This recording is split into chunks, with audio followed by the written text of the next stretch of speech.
The letter arrived on the same morning they buried her husband, and Marcella Merritt could not read a single word of it.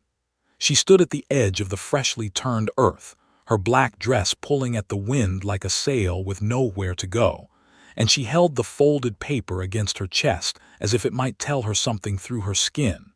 The preacher had finished his words. The men from town had already begun to drift back toward their horses. The September sun over the New Mexico territory in 1883 was the kind that showed no mercy, burning the back of her neck even through the veil she wore, and she felt as alone as she had ever felt in her 26 years of living. Thomas Merritt had been a man who kept his own counsel, and she had loved him the way a person loves a river, grateful for the water, unaware of the current until it carries you somewhere you never intended to go. They had been married 4 years. He had brought her from St. Louis to the Cimarron Valley, where he said the land was good and the cattle were plentiful, and she had believed him the way young women believe men who speak with confidence. What he had not told her, because Thomas Merritt was a man of silences as much as of words, was that he had borrowed against the ranch. What he had not told her was that the deed to the property sat inside a strongbox under the floorboards. What he had not told her was nearly everything. She could not read. Not because she was stupid, Marcella was far from stupid, but because in the neighborhood she had grown up in the narrow streets of the immigrant quarter of St. Louis, schooling had been the privilege of someone else's children. She had learned numbers well enough to keep a house, and she had learned to recognize a few printed words, the kind on signs and labels, but the looping cursive of a handwritten letter was as foreign to her as if it had been written in Chinese. The envelope had come from a law office in Santa Fe. She knew this because the return stamp said SANTAFE, and she recognized those letters. Everything else was a mystery. She walked back to the ranch house alone, the horses clopping behind the wagon carrying the 2 hired hands, a Mexican boy named Emilio who was 17 and barely spoke English, and an older man named Grady who spoke too much and worked too little. The house itself was modest, a long adobe structure with a covered porch, a kitchen that smelled of dried chilies and wood smoke, and 3 rooms that Thomas had always intended to expand. Now expansion seemed like the cruelest joke the world had ever told. She set the letter on the kitchen table and stared at it for a long time. Then she cooked dinner because she did not know what else to do. The beans were boiling and the cornbread was in the oven when she heard a horse come into the yard. It was not the sound of Grady or Emilio returning, those sounds she knew by now, but a different rhythm, a single horse moving with steady deliberateness, the kind that meant someone had ridden a long way and was not in a hurry to be anywhere else. She wiped her hands on her apron and went to the door. The man standing in the yard was tall, not unreasonably so, but tall enough that he had to tilt his hat back to look at the house properly, and when he did, she saw a face that was weathered in the way that living outdoors weathers a person, the lines honest and earned rather than careless. He was perhaps 30 years old, perhaps a year or 2 more or less. His coat was brown leather, his hat dark with trail dust, and he wore his dark hair a little longer than was fashionable, curling slightly at the collar. He held the reins of a sorrel horse that looked tired but well cared for, and he looked at the house as though he was reading something in it. "Ma'am," he said when he saw her in the doorway, "I'm looking for the Merritt place. I was told this was it." His voice was low and unhurried, the kind of voice that made you feel like you had time, even when you did not. "This is it," she said. "Thomas Merritt is dead, buried this morning." Something moved across his face, not surprise exactly, but something more careful than that. He took his hat off. "I'm sorry to hear that," he said, and he meant it. She could tell the difference between a man who was being polite and a man who was sorry. "My name is Joel Lockhart. I knew Thomas. We rode together some years back before he settled here. He wrote me a letter about 3 months ago asking if I'd be willing to come and work the ranch. I've been on the trail since August." Marcella looked at him for a moment. The wind moved the cottonwood trees along the fence line. The smell of cornbread drifted through the door behind her. "He never mentioned you," she said. It was not an accusation, just the truth. "No," Joel said, and he did not seem offended. Thomas wasn't much for mentioning things. It was so precisely correct that she almost laughed, and laughing felt like a betrayal of the morning, so instead she pressed her lips together and looked at the yard and then back at him. "I don't know what he planned to pay you," she said. "I don't know much about this ranch at all, to be honest with you. I am not a ranching woman.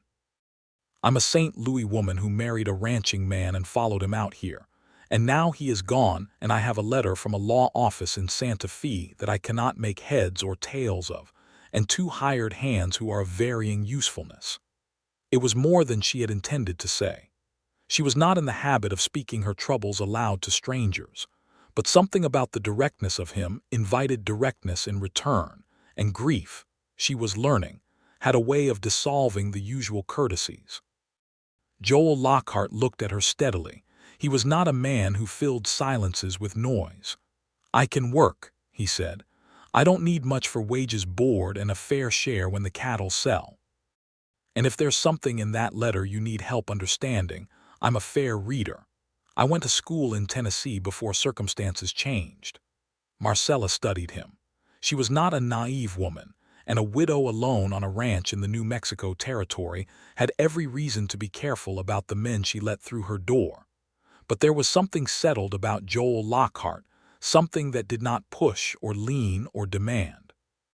He stood in her yard with his hat in his hand and his horse at his side, and he seemed entirely willing to be turned away. "There's cornbread," she said finally, "and beans.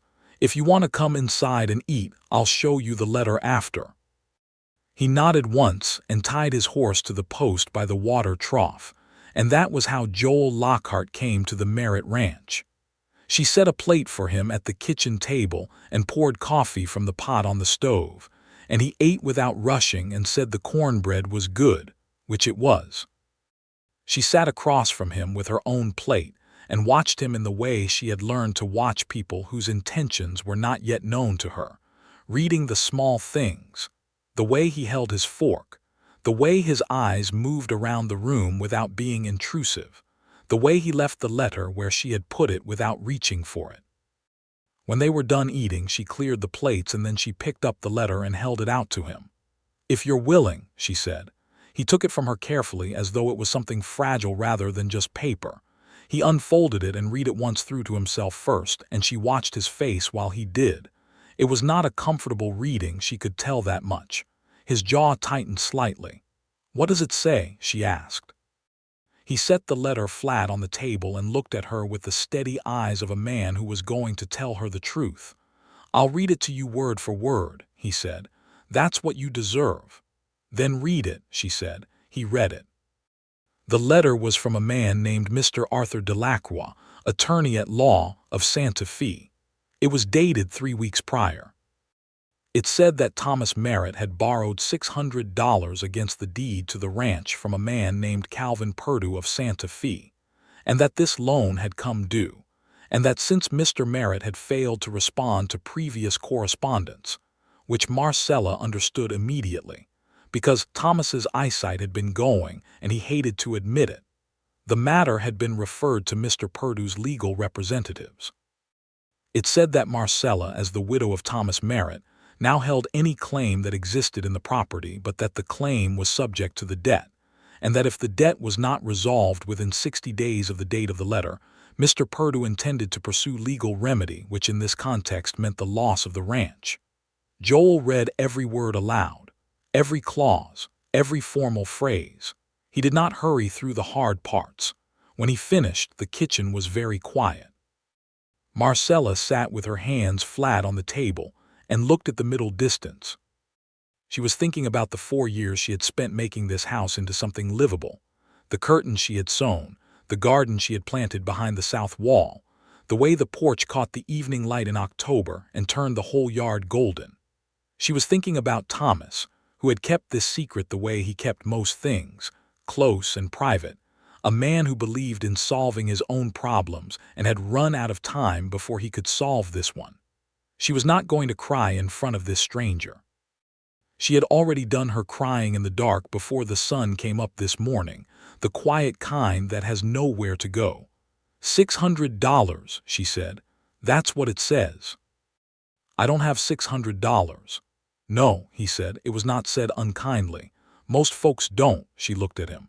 What do cattle sell for? And there it was, the question that surprised him. She could see it.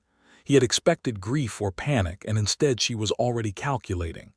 Good beef cattle at a Santa Fe or Albuquerque stockyard, anywhere between $15 and $25 a head, depending on weight and condition, he said. How many head does this ranch run?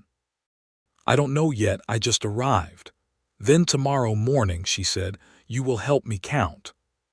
He looked at her for a moment with an expression she could not fully name, something between respect and something else, something quieter. Yes, ma'am, he said.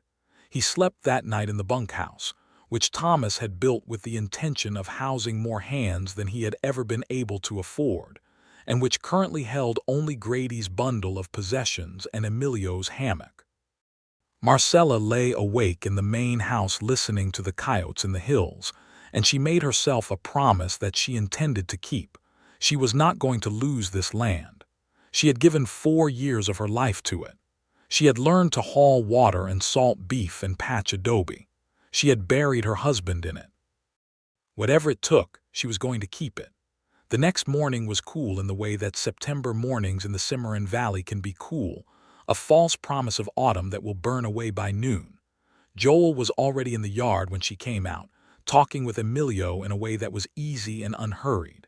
She did not know he spoke Spanish, and the surprise of it must have shown on her face because he glanced over and gave her a small, unassuming look. My mother was from Sonora, he said simply. Came north when she was young. She made sure I learned. Grady appeared from the bunkhouse looking like a man who had been inside a whiskey bottle recently, though she could not prove it. She gave him a look that Thomas had never given his hired men, direct and unapologetic, and he straightened up and muttered something about being ready to work. They spent the day riding the range, all 4 of them, counting cattle in the scattered way that cattle exist on open range, in gullies and along creek beds, and up on the rocky higher ground where the scrub grass was thinner, but the view was long. Emilio knew the land better than anyone, and he led them in a widening circle that made sense by the end of the afternoon when they gathered on a low ridge, and Joel added up the numbers in a small notebook he kept in his breast pocket. 43 head that we can count with confidence, he said. There may be a few more in the canyon to the north. I saw tracks. We'll check tomorrow.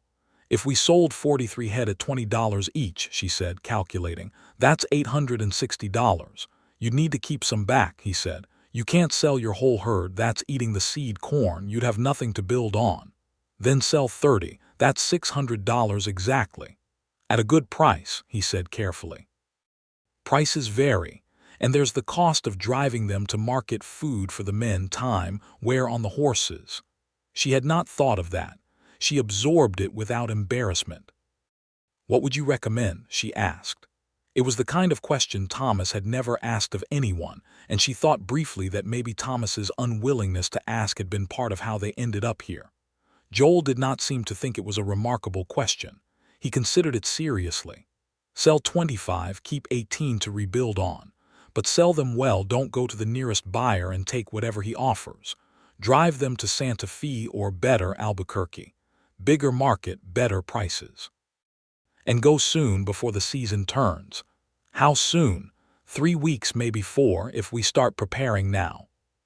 She looked out at the land, the long golden grass, the purple mountains in the far distance, the enormous sky that still sometimes startled her with its size. She had grown up in a city of narrow streets. All right, she said. Then that is what we will do. The weeks that followed were unlike anything Marcella had ever lived. She had worked hard before, she had always worked hard, but ranching in the season of a cattle drive is a different species of work entirely. Joel rose before light every day and did not sit down until dark, and she kept pace with him, not because she needed to prove anything, but because the work was there and needed doing, and she was the owner of this land whether she knew how to run it or not. He taught her things without making her feel ignorant. When she asked how to check the health of a steer, he showed her what to look for in the eyes and the coat, demonstrating with a patience that was completely natural. When she did not understand why the fence on the east pasture needed repair before the drive, he explained it with the same directness. He was never condescending and never theatrical about her learning. He simply treated her like someone intelligent who did not yet have the specific knowledge, and that distinction meant everything. Emilio and Grady worked the days alongside them.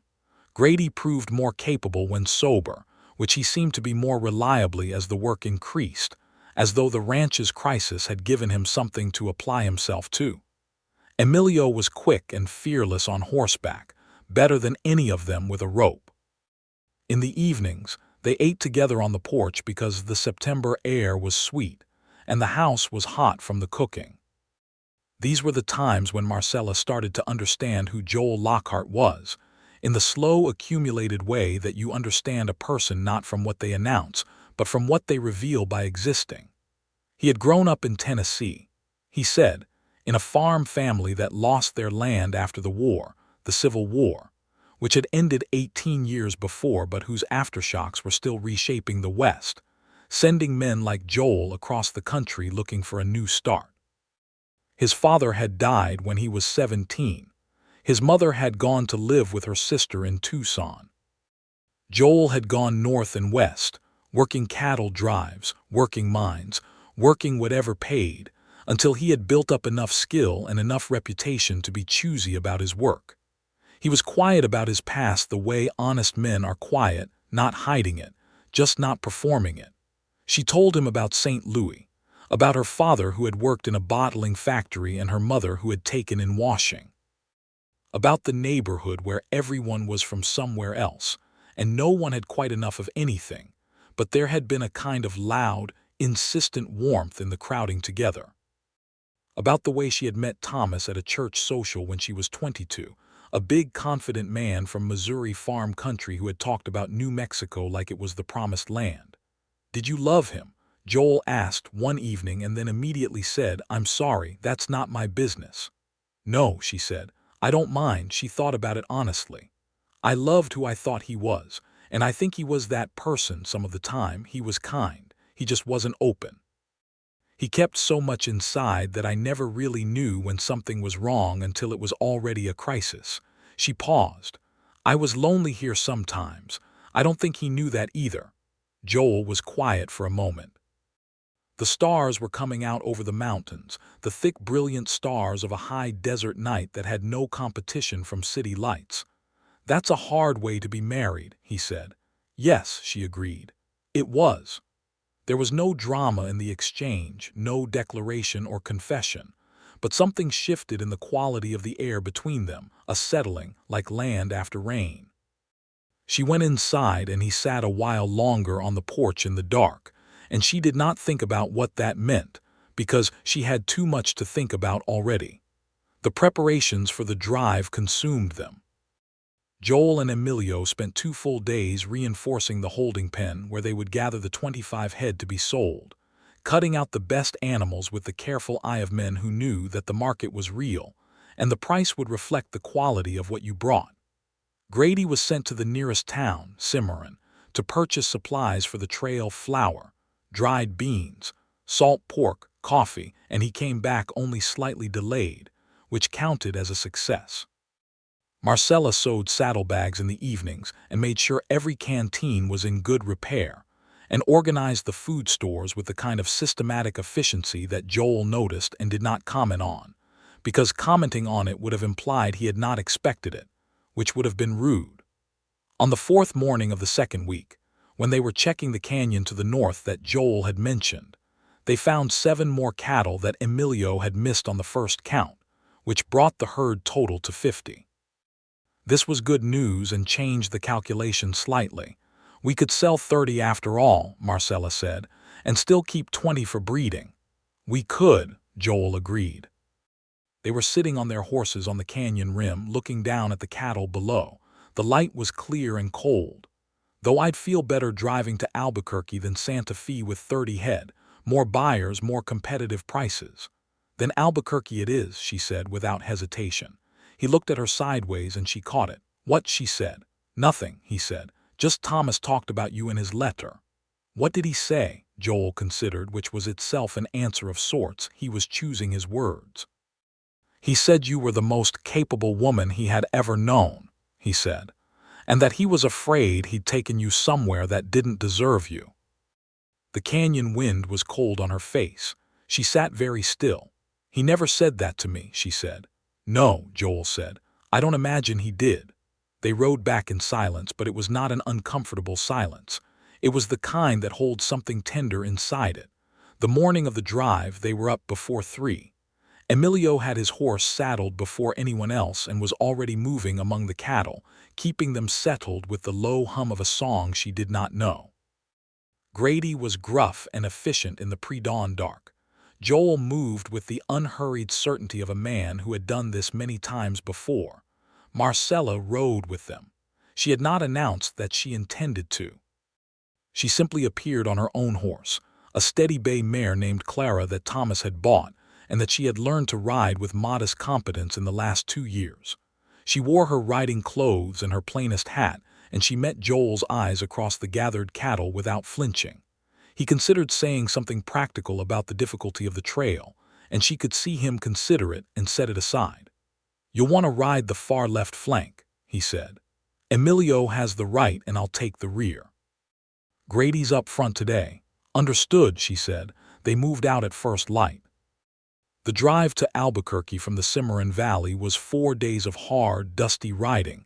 They were moving cattle, not racing, and the pace of cattle is the pace of cattle. The land shifted from the high grassy valley to the piñon-covered foothills to the wide Rio Grande basin, and the sky changed with it, broader and more blue each day. Marcella ached in every muscle by the end of the first day, and she said nothing about it.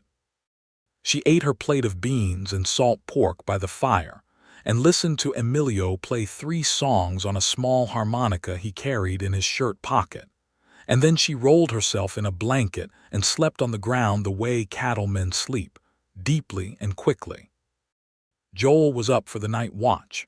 She woke once in the small hours and saw his silhouette against the sky, sitting on a rock at the edge of the camp with his rifle across his knees, and she felt something she did not immediately name a safety, a sense of being looked after which was different from being controlled, and which she had rarely felt from another person. She closed her eyes and slept again. On the second day, there was trouble. Not violent trouble, just the ordinary trouble of cattle, which is that they do not share human intentions and will sometimes communicate this very clearly.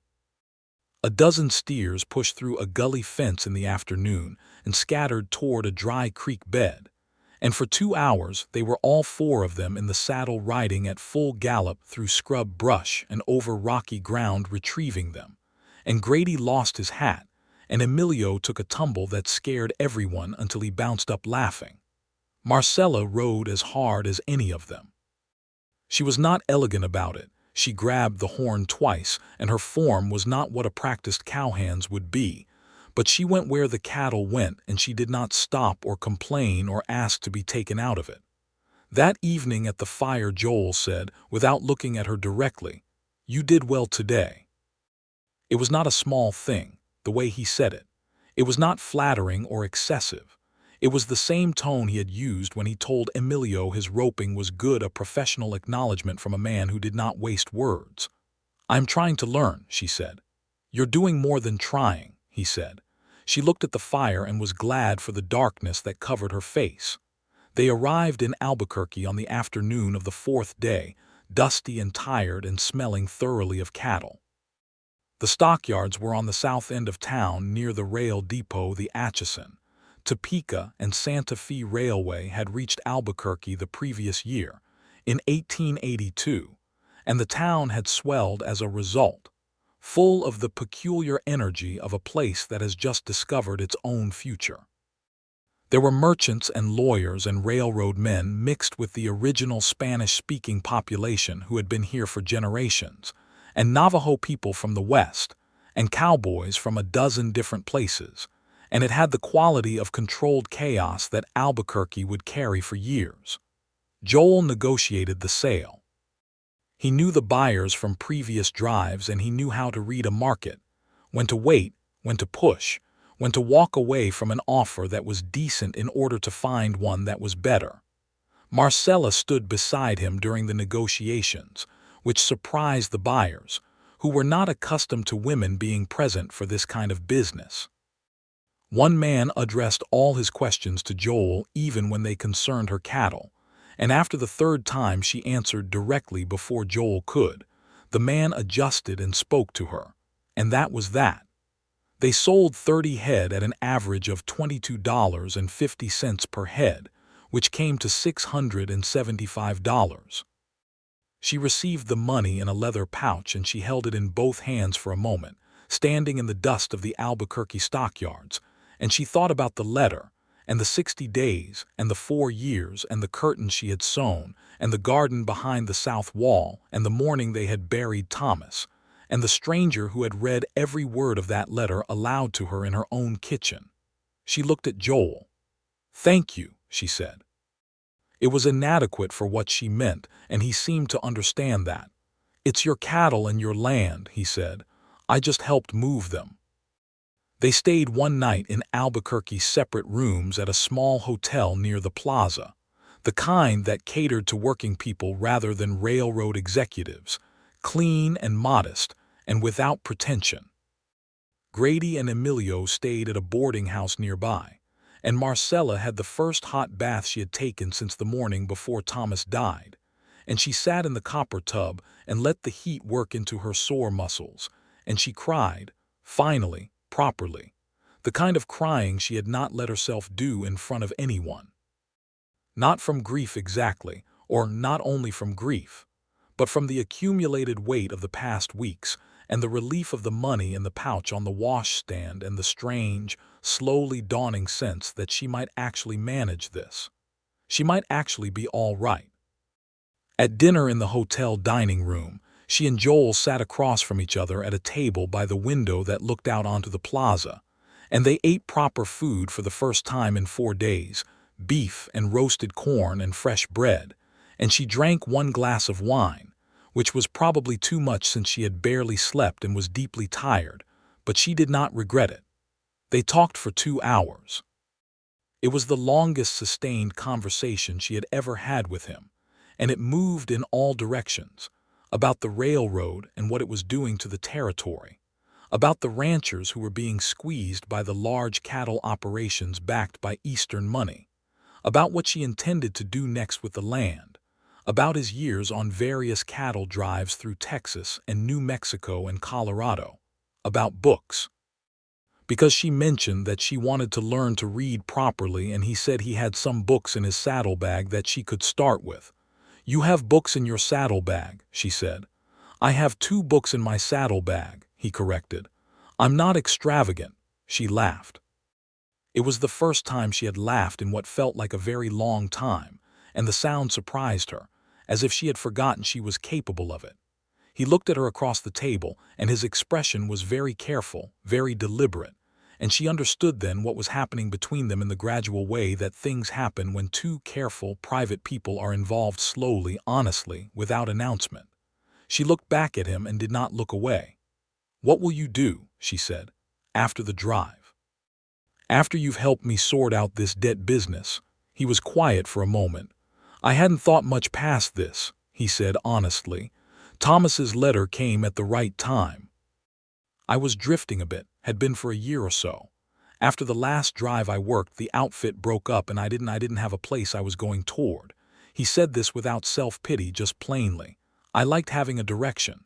The ranch needs a foreman," she said. She held his gaze steadily. "A real one, someone who knows what they're doing. The deal I offered you, board and a share of the cattle, that stands if you want it, properly, not just helping me through a crisis." He was quiet for long enough that she began to wonder if she had misjudged. "I want it," he said. They rode back to the ranch over 3 days, driving the remaining 20 cattle. She had bought 2 additional young heifers from a farmer outside of Albuquerque with a portion of the sale money, an investment Joel approved of, and the return trip had a different quality than the drive out. The crisis had not been fully resolved yet. She still needed to go to Santa Fe to pay the debt and settle the legal matter, but the weight of the impossible had lifted and been replaced by something that was merely difficult, and difficult was something Marcella Merritt could work with. She noticed things about the land on the way home that she had not noticed on the way out, because on the way out she had been consumed by urgency. The way the light fell across the valley in the late afternoon, painting the grass copper and gold. The line of the mountains against the sky, purple in the distance, darkening to black at the peaks. The smell of juniper on the wind. She noticed these things, and she noticed that Joel was watching the same things, quietly, from his horse beside her on the trail. "Do you think it's beautiful?" she asked. "This country?" "Yes," he said simply. "So do I," she said. "I didn't at first. I thought it was empty. I thought I'd made a terrible mistake." She looked at the mountains. "Now I think it's the most beautiful place I've ever seen." "It requires you to look at it a different way," he said. "Cities have beauty that's obvious. Out here you have to learn the language of it." She thought about that for a long time as they rode, and she thought it was one of the most exactly true things she had heard anyone say. They arrived back at the ranch in the late afternoon of the third day, and the house looked the same as she had left it, and also somehow different, smaller perhaps, or more dear. She unsaddled Clara herself and brushed her down and settled her in the corral with fresh water, and when she straightened up and turned around, Joel was standing at the fence watching her with the same expression he had worn at the canyon rim when he told her what Thomas's letter had said: careful, quiet, something held close. "You're going to be all right," he said. "I know," she said, and she meant it. The following week, Marcella and Joel rode together to Santa Fe to settle the debt. It was a long day's ride each way, and they made it in 2 days, stopping overnight at a way station that served food and drink and had a clean room available. Santa Fe itself was beautiful in the dry September heat, the old adobe buildings of the plaza, and the palace of the governors warm and rust-colored in the afternoon light, the streets a mixture of Spanish and Anglo and Native American life that was unlike anywhere else she had been. The law office of Mr. Arthur Delacroix occupied a narrow building on a side street near the plaza. Mr. Delacroix himself was a thin, precise man with a neat mustache who was visibly surprised when Marcella walked in ahead of Joel and introduced herself as Mrs. Merritt, the party in question. "Ah," he said. "I had expected. I was not sure anyone would respond to the correspondence." "I would have responded sooner," she said, "had I received it in time. My husband died before the final letter arrived." "I am sorry for your loss," he said, with what seemed like genuine regret. He was not a bad man, she sensed, just a man doing his job inside a system that had little room for circumstances. "I am prepared to pay the debt in full today," she said. "I want a receipt, and I want confirmation that the deed to the ranch is clear and unencumbered, and I want that in writing." Mr. Delacroix blinked. He looked at Joel, who was standing just behind Marcella's shoulder. "The lady speaks for herself," Joel said pleasantly. "Mr." Delacroix looked back at Marcella and made a small, respectful adjustment to his manner. "Of course," he said. "Of course. Let me prepare the paperwork." Calvin Purdue, the man to whom the debt was owed, was not in Santa Fe. He was somewhere in Colorado, according to his lawyer, and Marcella found she felt very little about him either way. He was a man who had lent money and was getting his money back, and whatever she had imagined him to be in the dark hours of her sleeplessness, he turned out to be merely an absence. She counted out $600 from the leather pouch and received a signed receipt and a letter confirming the clear title to the Merritt Ranch in the Cimarron Valley, and she folded these documents carefully and put them inside her jacket against her heart, and she walked out of Mr. Delacroix's office into the Santa Fe afternoon with the feeling of a woman who has climbed something steep and reached level ground at last. Joel was waiting on the street with the horses. "Done," he said. "Done," she said. He smiled a full smile, not the careful, contained one she had been cataloging, but something open and warm, and she felt it like sunlight after a long cloud. They walked the horses through the plaza, and she bought 2 cups of coffee from a vendor near the old church, and they sat on a low adobe wall and drank them in the warmth of the afternoon, and watched the life of Santa Fe move around them. Children in the square, a group of Pueblo women selling pottery, a wagon loaded with goods from a trade route she could not identify, 2 men in lawyers' clothes arguing about something that could not be settled. A dog sleeping in a patch of sun as though the whole world had been arranged for that purpose. "I would like," she said, not looking at him, "to learn to read properly, not just recognize signs." "All right," he said. "I know it's unusual for a grown woman to be learning." "It's not unusual," he said. "It's common, more common than people admit because people are ashamed of it. You've nothing to be ashamed of." He paused. "My mother couldn't read English until she was past 40. She learned it from a Bible a missionary gave her. She read it cover to cover twice, which is probably more than most readers ever manage." Marcella looked at him. "What was she like?" she asked. "Stubborn," he said with deep affection. "Absolutely, magnificently stubborn. Once she decided something, no force on earth could redirect her. She decided we were going to be all right when my father died and we had almost nothing, and we were, because she refused to accept any other outcome." Marcella was quiet for a moment. "I think I would have liked her," she said. "I think she would have liked you," he said, and the way he said it told her something, told her that the comparison was not accidental, that he had made it with intention. She looked at the square and said nothing, but she was warm from the coffee and the sun, and from something that was neither of those things. They rode back the next morning, and the days that followed had a different rhythm than before. Not the urgent crisis rhythm of the drive preparation, but something more sustainable, more like what a life could actually be. Joel began meeting with her in the kitchen in the evenings after dinner, with one of the 2 books from his saddlebag.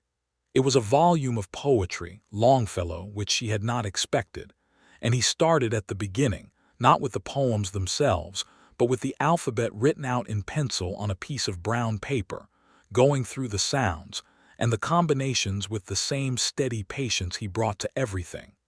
She was not a slow learner. She had been deprived of education, not of intelligence, and the distinction showed immediately. Within a week she could sound out simple words. Within 2 weeks she was reading short sentences, her finger moving under the words on the page, her lips moving slightly, a frown of concentration on her face that he privately found endearing in the extreme. He did not tell her this yet, but it showed in the way he watched her, and she did not always miss it.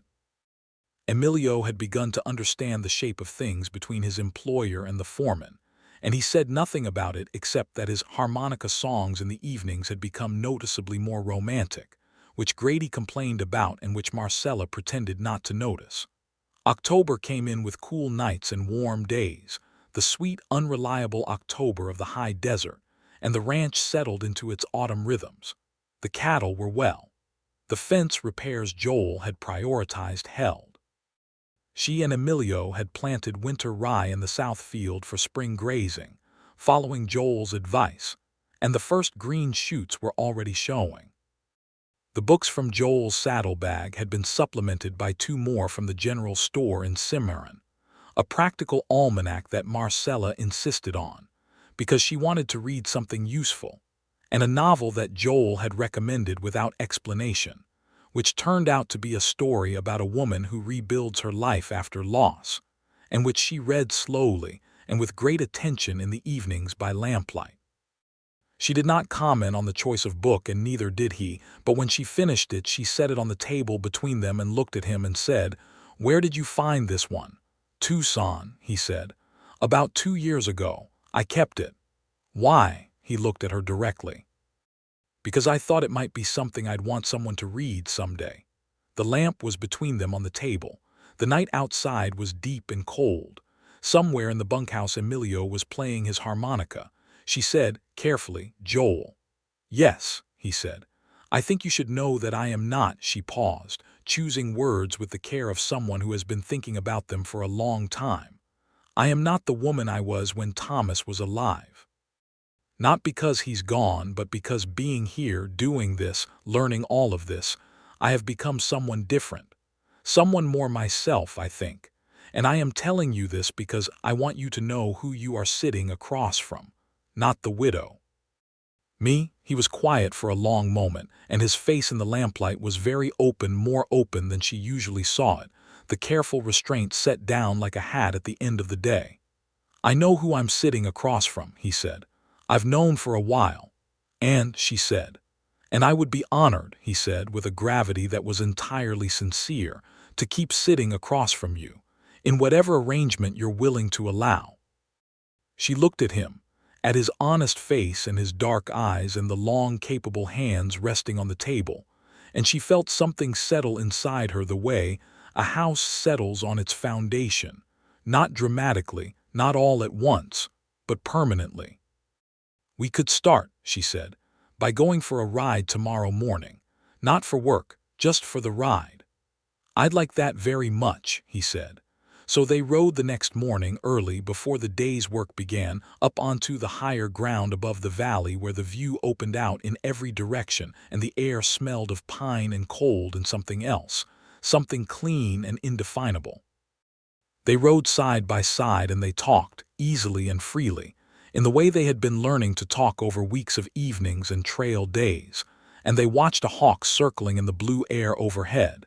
And at a certain point he reached over without speaking and took her hand as it rested on her saddle horn, and she let him, and they rode like that for a while in the enormous quiet of the morning. It was not a declaration. It was better than a declaration. It was simply true.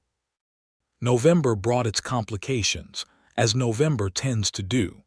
A harder frost than expected killed the last of the garden, and the rye took it better than they feared. A heifer broke through the fence on the north end and was found 2 days later 3 miles away by Emilio, sound and indignant. A merchant in Cimarron named Fletcher, who had extended credit to Thomas, while he was alive, came calling about a debt that Marcella had not known existed, smaller than the Santa Fe debt, $112, but unwelcome. She and Joel sat with the ledger books. She had found them in the strongbox with the deed, and had spent a week working through them with Joel's help, the two of them together deciphering Thomas's cramped and inconsistent bookkeeping, and worked out what was owed and what was possible. The merchant Fletcher was a reasonable man. They arranged a payment schedule that was fair to both sides, and he left the ranch satisfied. Every time I think I've found the bottom of the debts, she said, sitting back from the ledger, there's another one. Is there enough to cover it? Joel asked. Yes, barely, but yes, she rubbed her eyes. Thomas was not a businessman. No, Joel agreed. He was a good cattleman, a good man in a lot of ways, but the numbers were beyond him. He should have told me, she said. Not with bitterness. She had moved past bitterness and into something more like clarity. We could have managed it together. He didn't have to carry it alone. Some men believe carrying it alone is what makes them men, Joel said. And what do you believe? She asked. He met her eyes. I believe a burden shared is the whole point of having someone beside you, he said. She looked at him for a long moment. Yes, she said, that is exactly what I believe. They were very close to each other across the ledger books in the lamplight. She could see the details of his face, the small scar above his left eyebrow he had never explained, the way his eyes were darker at the edge and lighter at the center, the way his mouth looked when he was about to say something and thought better of it, and then said it anyway. He said, Marcella. Yes, she said very quietly. I would like to kiss you, he said, with a directness that was entirely him, no games, no gradual approach, just the plain truth of what he wanted. Then you should, she said, with the same directness, which was becoming more and more entirely her. He leaned across the ledger books and kissed her, and it was very gentle and very certain, the way a man kisses a woman when he is not performing anything but simply meaning it with everything he has. She kissed him back the same way, and when they separated they stayed close, foreheads almost touching, and she could feel his breath and he could feel hers, and outside the wind was moving across the valley and the night was cold and the lamp was warm. "I think I have been falling in love with you," she said softly, "since the day you read that letter." "I think I have been," he said, "since the morning you came out of the house in your riding clothes and dared me to say something about it." She laughed, quiet and warm, and his hands, which had found her hands somewhere in the last few moments, tightened slightly. "What do we do about it?" she said. "We take it honestly," he said. "Day by day, no rushing, no pretending, and we see where it goes." "All right," she said, "day by day." December brought snow, the first real snow of the winter, which fell overnight and transformed the valley into something so beautiful that she stood on the porch in the early morning with her coffee and could not find words for it.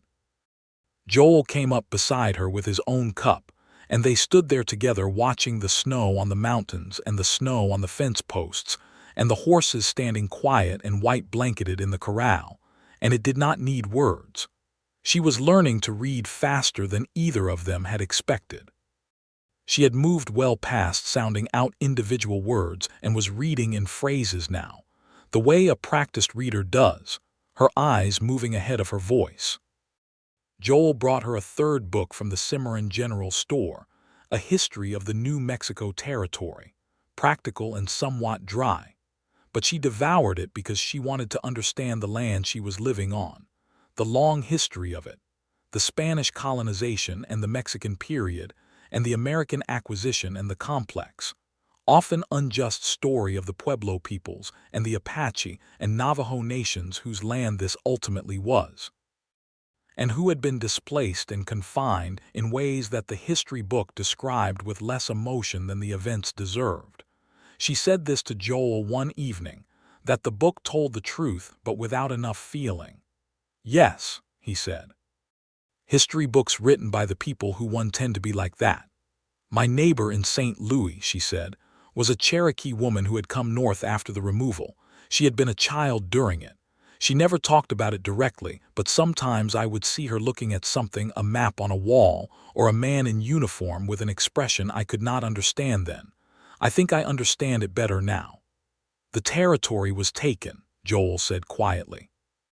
"The people who were here before all of this," he gestured at the ranch, the valley, the mountains, were here for centuries.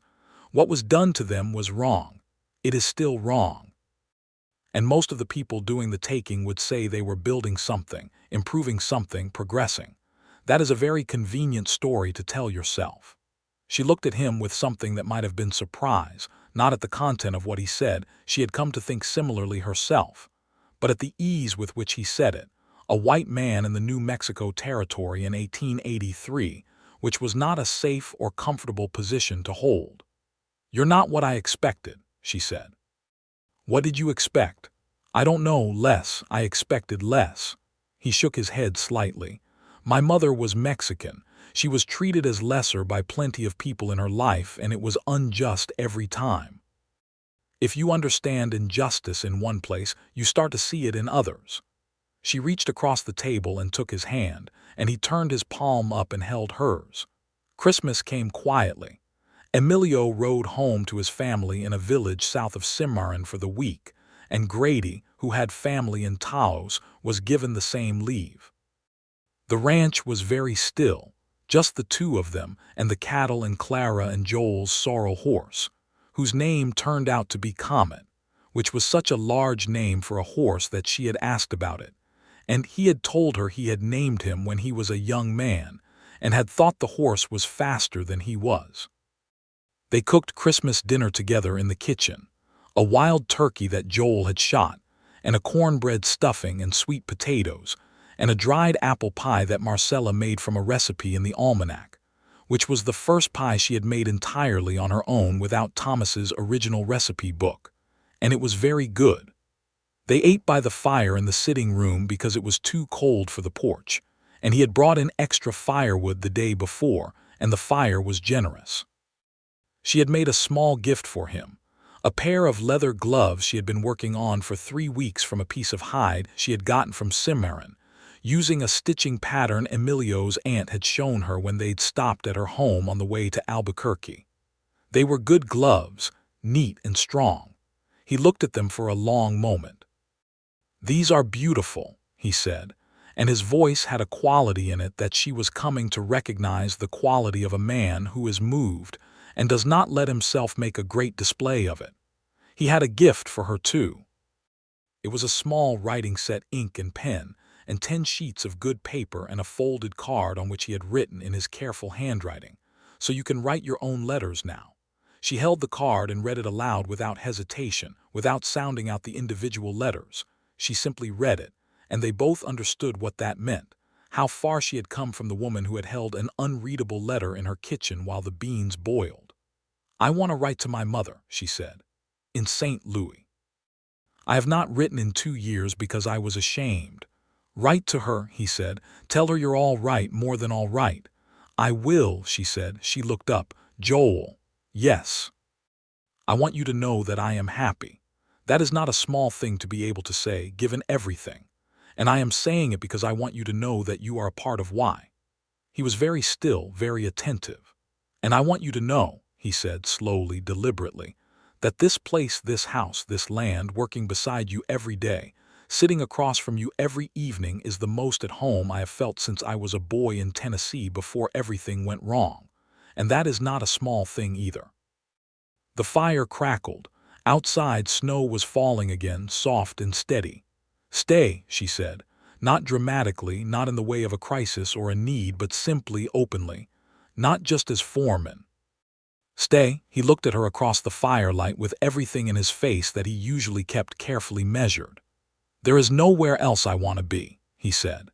January and February were the deep interior of winter, and the ranch contracted around itself in the way that winter ranches do, more time indoors, more close work. The cattle fed and watched carefully in the cold, the horses cared for with extra attention. The days were short and the evenings were long, and the evenings, with the fire and the lamp and the reading and the talking, were some of the best times Marcella could remember. She was writing to her mother now, real letters, in her own hand, the letters still large and somewhat uneven but entirely legible, and her mother's replies were starting to come back, written in the same large, unpracticed script of a woman who had also never fully learned, but was making the effort now that her daughter had. The letters from St. Louis were full of news of the neighborhood and gentle questions about the man Marcella had mentioned once, carefully, as the foreman. She read her mother's most recent letter aloud to Joel at dinner one evening, which included the line, "He sounds like a good man. Your father would say, watch how a man is with what he doesn't have to be kind to horses, dogs, and people who can't do anything for him. If he is kind to those, he is the right kind of man." Joel listened and said nothing for a moment after she finished. "Your father sounds like he was a wise man," he said. "He was," she said. "He died when I was 18. I think about him a lot out here. He would have liked the space." She paused. "He would have liked you." Joel said, in a voice that was very quiet, "I hope I can deserve that." In March, when the world was beginning its complicated return from winter, the first warm days that lied about being permanent, the mud, the surprising green of the grass coming back, Joel Lockhart came to the house one Sunday morning, when there was no particular work requiring immediate attention, and knocked on the door, which he had never done before, always coming straight in through the kitchen in the way of someone who lives on the same land. She opened the door and looked at him. He was in his good clothes, the dark coat he did not often wear, his hat clean, his face shaved. He was holding something in his hand that she could not see. "Come in," she said. "Actually," he said, "could you come out? There's more light out here and there's something I want to say, and I want to say it properly." She stepped out onto the porch. The morning was cold and bright, the kind that smells like the earth waking up, and the light was the sharp, clean light of early spring. The mountains were still white at the peaks. Clara stood in the corral looking over the fence with mild interest. Comet stood beside her. Joel turned to face her. He had a small object in his hand, which she now saw was a ring, a simple ring of silver with a small turquoise stone, the kind made by native artisans in Santa Fe and Albuquerque, and the turquoise was the color of the sky in the valley on a perfect day. He was not a man who practiced speeches. He said what he meant. "Marcella," he said, I have never been the kind of man who makes plans very far ahead because I never had a reason to. I always thought that was a failing of mine. Being here with you has showed me it wasn't a failing. I just hadn't found the right reason yet. You are the right reason. This land, this life, building something real with someone real, you have made me want to make plans. Long plans. So I am asking you, as plainly as I know how, whether you would do me the great honor of being my wife. She stood on the porch in the March sunlight and she looked at this man, this honest, patient, steady, unfailingly surprising man who had ridden into her yard on a tired sorrel horse, and read a letter aloud to her in her own kitchen, and stayed for every hard day since. And she felt something so full and clear that it was almost like the moment of reading, the moment when words stop being marks and become meaning. Yes, she said. Completely yes. He put the ring on her finger and it fit as though it had been made for her, and she supposed it had. Since he had ridden to Santa Fe the previous week on business she had not fully questioned, and had come back with it. He held her hand and looked at the ring on her finger and then at her face, and then she stepped into him, and he wrapped his arms around her, and they stood like that on the porch of the Merritt ranch, while the spring morning opened up around them. Emilio, who had come around the corner of the bunkhouse to ask something about the fence and had understood immediately what was happening, backed quietly away and went to tell Grady, who said, "Well, it's about time," with the certainty of a man who had seen this coming since October. They were married in May. The ceremony was small and plain and exactly right.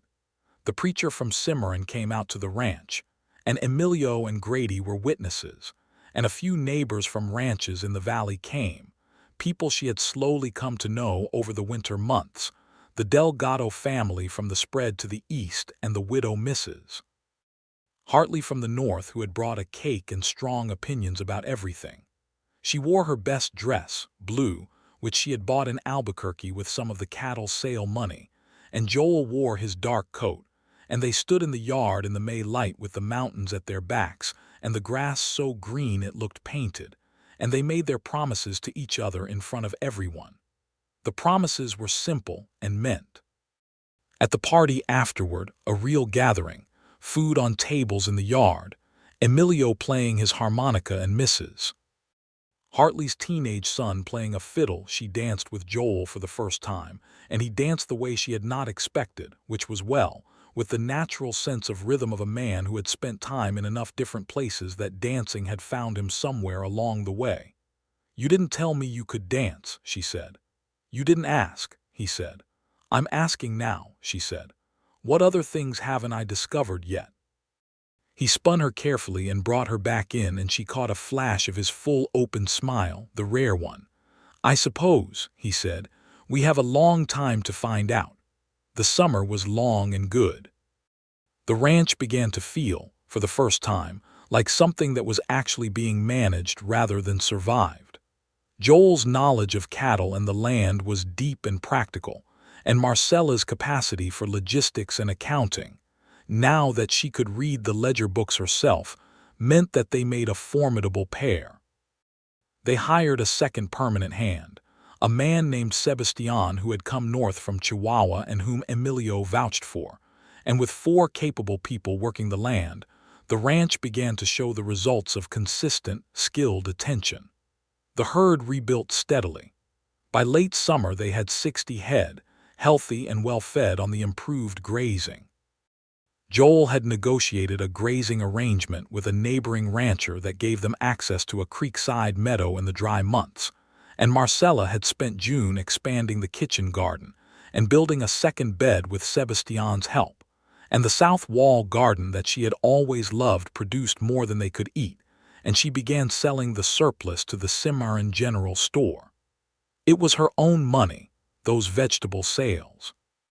A small thing, perhaps, but she kept a separate accounting of it in a small notebook she had bought for herself, and she watched it accumulate with a pleasure that was entirely personal. She finished the novel Joel had given her in the fall.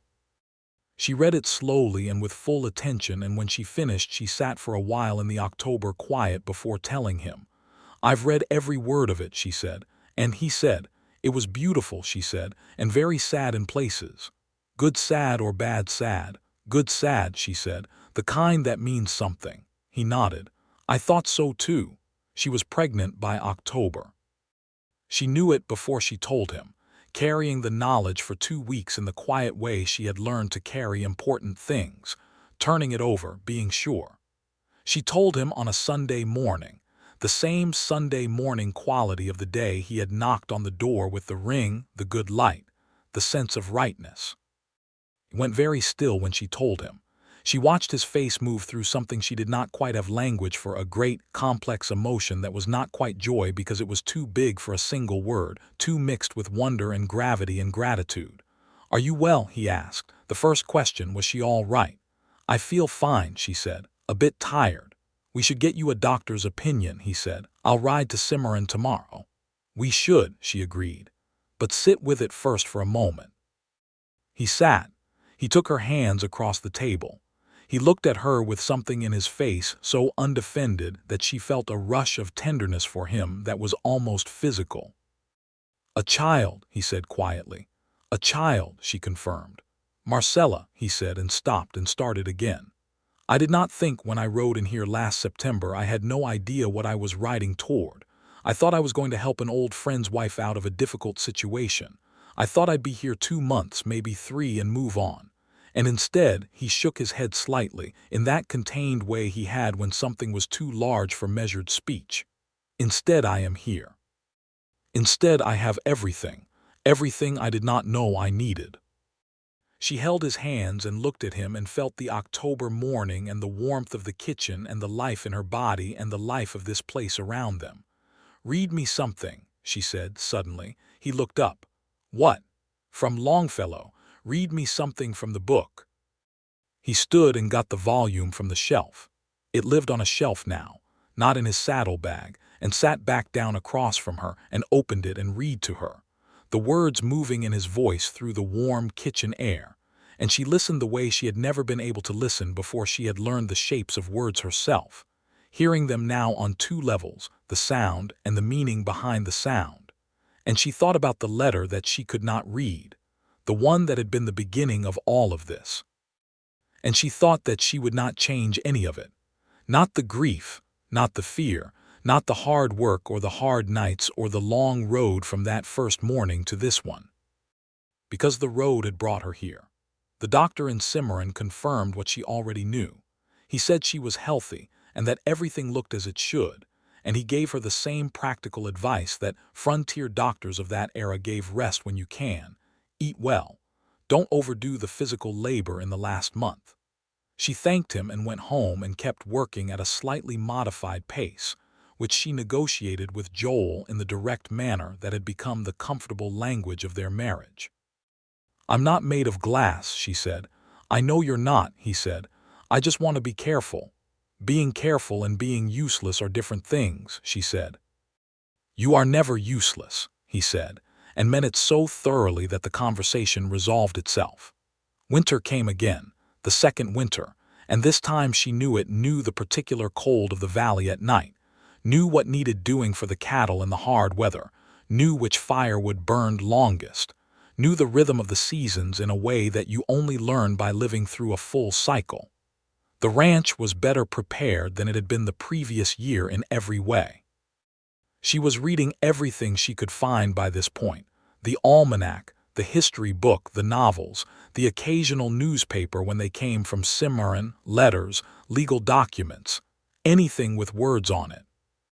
She read with the focused appetite of someone who has been hungry for a long time and is finally at a table.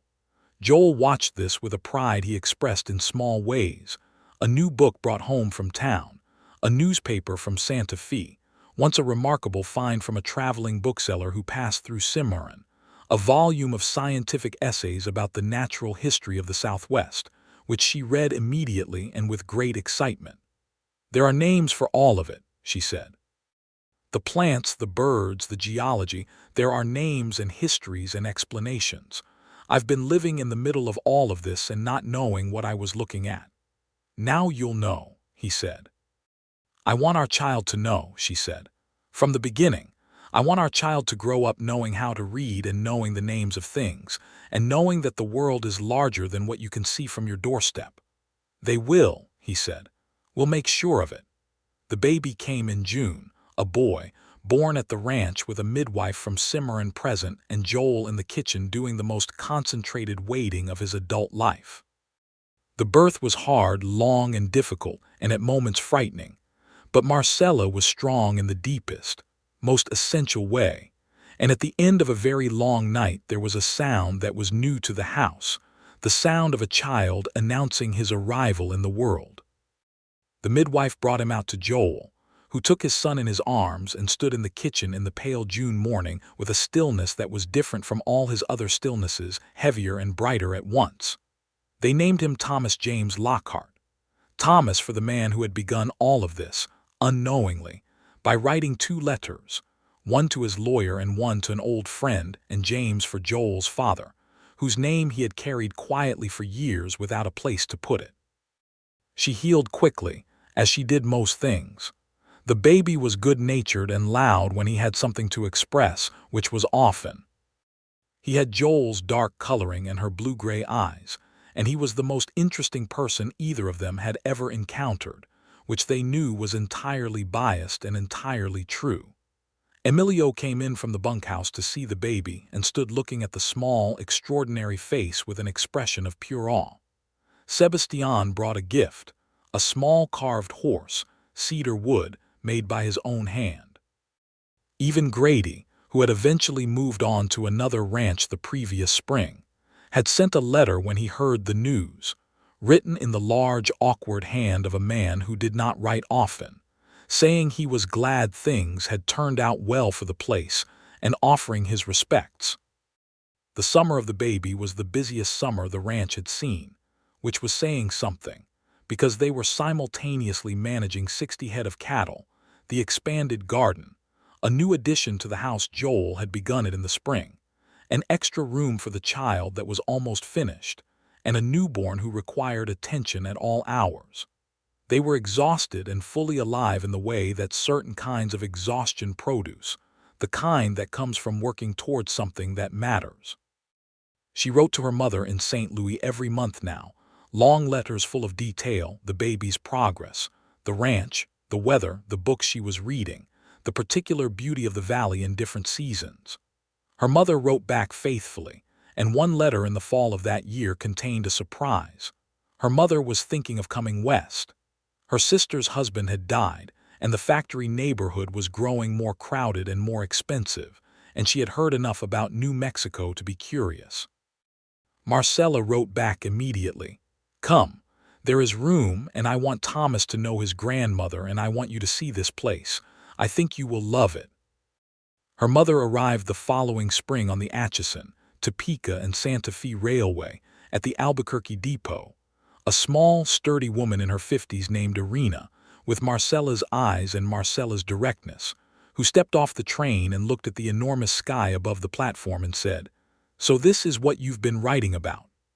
Marcella embraced her, and over her mother's shoulder she caught Joel's eye, and he was smiling the full, open smile. Marcella Merritt. She had kept her late husband's name, as Marcella had kept the name of the ranch, though she was Lockhart now, settled into the new room of the house with the ease of a woman who has adapted to many circumstances. And she was charmed by Thomas Jr. within the first hour, and she was charmed by the valley within the first day, and she was charmed by Joel within the first week, though she expressed this last as approval rather than charm, which was her way. "He is what I hoped from your letters," she told Marcella in the kitchen one morning. And, Marcella said, "And more," her mother said simply. The ranch continued to grow. By the autumn of the second year of their marriage they had 72 head, and the cattle were of consistently good quality, and Joel had established a reliable relationship with buyers in both Albuquerque and Las Vegas, the New Mexico Las Vegas, a busy trading center on the Santa Fe Trail, so that they had markets and did not need to accept poor prices. The garden produced enough that it had become a small but real source of income. The house had become a real home in the fullest sense, warm, and used and full of the accumulated objects of a life being lived. She was reading to Thomas Jr. every night by the time he was old enough to be read to, sitting with him in the chair by the fire with a book open between them, her voice moving through the words while he looked at the pages with serious infant attention. Joel sat nearby in those evenings, doing some piece of work with his hands, mending tack, cleaning a rifle, carving, which he had taken up after Sebastian showed him the technique, and he would listen too. And sometimes when she finished reading, she would look up and find him watching them both with an expression that she had come to understand was the fullest happiness he knew how to show. "Come read with us," she would say. He always did. He had begun teaching Thomas Jr. the names of things in both English and Spanish before the boy could properly talk, which meant that by the time he could talk, he was already doing it in 2 languages, to the great delight of Emilio and the slight bewilderment of the Cimarron preacher who came by occasionally, and who was not sure what to make of a household that was simultaneously Protestant by habit, Catholic by Emilio's practice, practically scientific by Marcella's reading, and deeply respectful of the land and its original peoples by the influence of Joel's particular moral geography. "We are a complicated household," Marcella said to Joel once, amused. "The best ones usually are," he said. The letter from Mr. Delacroix in Santa Fe arrived 2 years after the first one, and this time she read it herself, standing at the kitchen table with the envelope open and the pages flat in her hands, reading through it steadily and without hesitation. It concerned a minor legal clarification about the property boundaries, a routine matter requiring only a signed response. She wrote the response herself, in her careful, neat handwriting that had improved considerably in 2 years of practice, and signed it Mrs. Marcella Lockhart, proprietor, and sent it back with the next post rider. Joel was in the yard when she came out. "Legal letter," she said. "Nothing serious, I've handled it." He looked at her with the quiet pride she had come to know. "Of course you have," he said.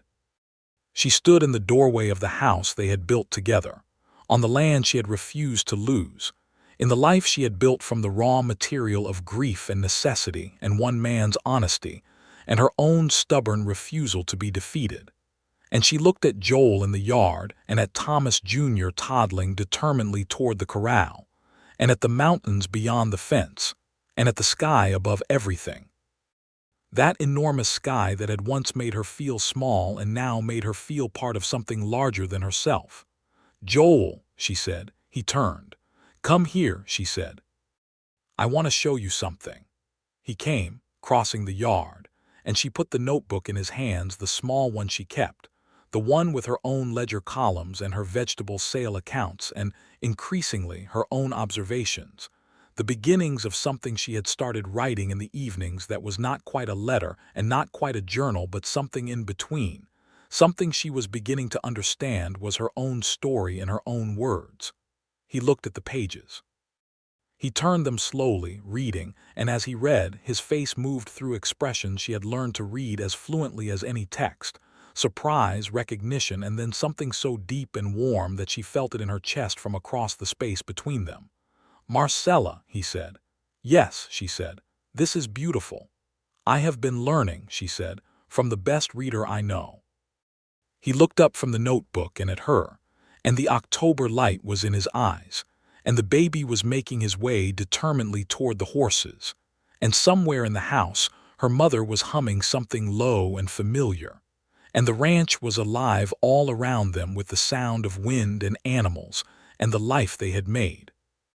He gave her back the notebook and took her hand, and they stood in the yard together, and everything was exactly as it should be, fully resolved and fully beginning at the same time. Because that is the nature of the right life, the one you find when you stop waiting for certainty and start building with what you have. In the spring that followed, when the valley was green and the air smelled of blooming things and Thomas Jr. was old enough to run in the grass and fall down and get up and run again with the cheerful resilience of small children, Marcella discovered she was pregnant again. She told Joel the same way she had told him the first time, directly, clearly, with the full weight of what it meant. He sat with it the same way. Was she all right? Always the first question. Yes, she was fine. The second child was a girl, born the following December with considerably less drama than her brother, quick and decisive about her arrival in the way of second children. They named her Irina Rosa Irina for the grandmother who had come west and made herself at home, and Rosa for Joel's mother, the stubborn, magnificent woman from Sonora who had decided they would be all right and had been right. The grandmother who shared her name wept when she heard it, in the kitchen, turning away to hide it, but not quickly enough. Thomas Jr. inspected his sister with great seriousness and declared her acceptable, which was the highest compliment a 2-year-old could offer. The ranch in the Cimarron Valley in the spring of 1887 was something real and permanent. A working cattle operation of 75 head, a house that had grown to 5 rooms, a kitchen garden that supplied both the household and a steady income, 2 children with their own voices and their own characters already visible, a grandmother who had found a second life in the wide open country.